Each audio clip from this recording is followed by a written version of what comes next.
Recorded Books and One Click Digital present The Priest, Aaron, by Francine Rivers. Narrated by Adam Werner. Introduction.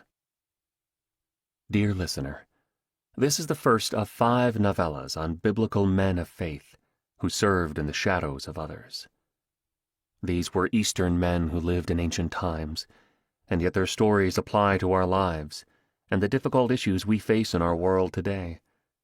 They were on the edge. They had courage. They took risks. They did the unexpected. They lived daring lives, and sometimes they made mistakes, big mistakes. These men were not perfect, and yet God, in His infinite mercy, used them in His perfect plan to reveal Himself to the world. We live in desperate, troubled times, when millions seek answers. These men point the way. The lessons we can learn from them are as applicable today as when they lived thousands of years ago. These are historical men who actually lived. Their stories, as I have told them, are based on biblical accounts.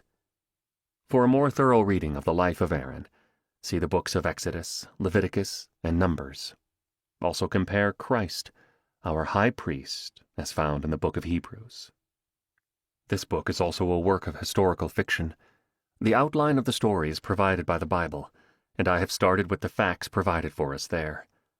Building on that foundation, I have created action, dialogue, internal motivations, and in some cases, additional characters that I feel are consistent with the biblical record. I have attempted to remain true to the scriptural message in all points, adding only what is necessary to aid in our understanding of that message.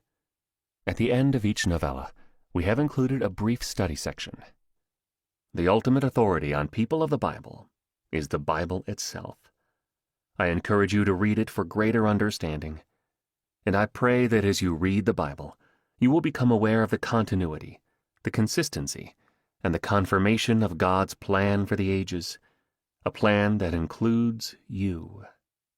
Francine Rivers.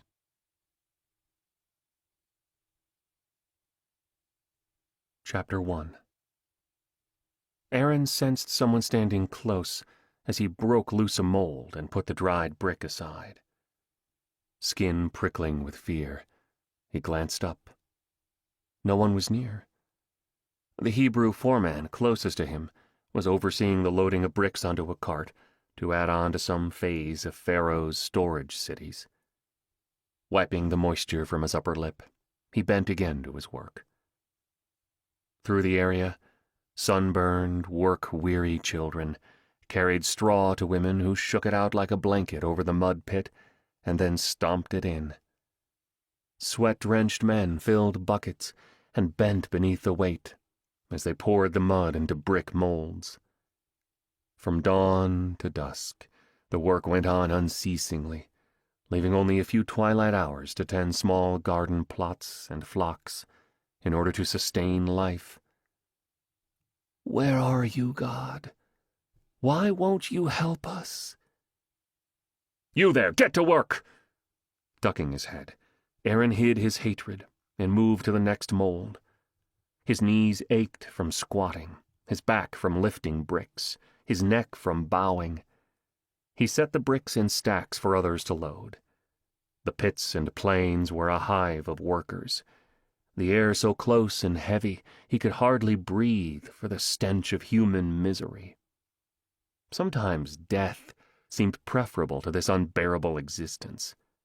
What hope had he or any of his people? God had forsaken them.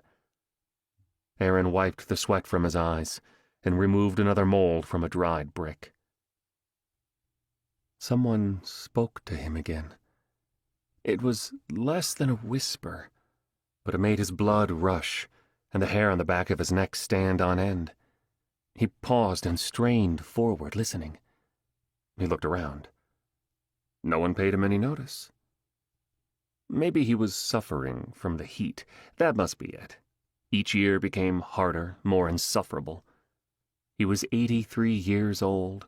To keep listening to this audiobook, I've left you a link in the description so you can do it. at no cost thanks to Audible's 30-day free trial.